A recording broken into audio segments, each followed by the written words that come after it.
আজ হচ্ছে আমার বড় ছেলে আয়াতের জন্মদিন, তাই ঘরোয়াভাবেই আমরা একটু বার্থডে সেলিব্রেট করলাম। তো তেমন কিছুই করব না, বাসায় দেন ছোট করে একটি কেক বানিয়ে দিব।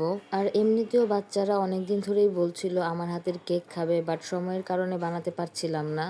তো ভাবলাম আজ যেহেতু ছেলের বার্থডে, তো বানিয়েই ফেলি। এই তো আমার বিটার মেশিনটা অনেক দিন ধরে পড়ে দেন অনেক ধুলা পড়ে গিয়েছে। এটা ক্লিন করে এখন আমি হচ্ছে কেক বানানোর প্রসেসিং শুরু করে দিলাম। এই সেপ্টেম্বর মাসটা আমার জন্য দুঃখ, কষ্টের, হাসির সবকিছু মিলিয়ে নিয়ে আসে, কারণ এই সেপ্টেম্বর মাসেই আমার জন্মদিন ছিল, আমার ছেলের এবং আমার আব্বুর মৃত্যুবার্ষিকী। সব ভালো মন্দ মিলিয়েই এই মাসটা, তো কেন জানি এই মাসটা ভালোও লাগে আবার খারাপও লাগে। তো যাই হোক, কিছু করার নেই, যতই খারাপ হোক না কেন জীবন তো থেমে থাকবে না, জীবন তার নিয়মেই চলবে। তো কথা বলতে বলতে আমার কেকও একদম ডান, আমার একদম বিট করা কমপ্লিট হয়ে গিয়েছে। তো এখানে হচ্ছে আমি তেল ব্রাশ করে দেন ওভেনে দিয়ে দিব। আসলে সময়ের অভাবে অনেক কিছুই বাচ্চাদেরকে রান্না করে খাওয়াতে পারি না, বেশিরভাগই কিনেই খাওয়া হয়। তারপরও চেষ্টা করি মাঝে মধ্যে বাচ্চাদেরকে নিজের হাতের কিছু বানিয়ে খাওয়াতে। আগে প্রতি বছরই আমার ছেলের বার্থডেটা অনেক বড় করে অনুষ্ঠান করতাম, বাট এখন আর তেমন কোনো কিছুই ভালো লাগে না। তো ছেলের বার্থডে না করলে কি হবে, বার্থডে গিফট তো দিতেই হবে। হ্যাঁ, অবশ্যই বার্থডে গিফট দিব। আমার ছেলেকে ভাবতেছি একটা সাইকেল কিনে দিব। তো দেখি ও কি চায় সেই অনুযায়ী দিব।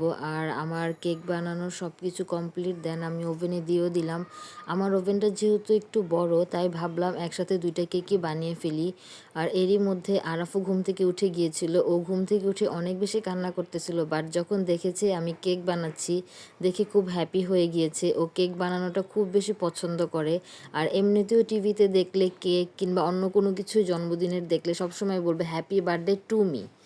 এই তো দুই ভাই কেকের জন্য অপেক্ষা করতেছিল, আর এরই মধ্যে আমার কেক ডান।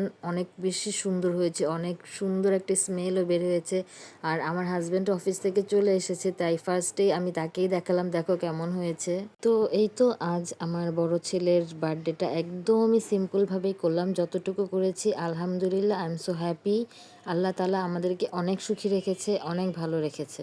আর এখানে আয়াতের বার্থডে সেলিব্রেট না করে আমরা আরাফেরটা করতেছি, কারণ ও ভাবতেছে ওরই বার্থডে, এর জন্য সবসময়ই বলতেছে হ্যাপি বার্থডে টু মি। এই তো আমাদের একটা সিম্পল লাইফ নিয়ে সিম্পল একটা বার্থডে করে ফেললাম। তো এখানে হচ্ছে আরাফ আবার কেক কাটতেছে, কারণ বার্থডেটা তো ওর ছিল, আয়াতের না।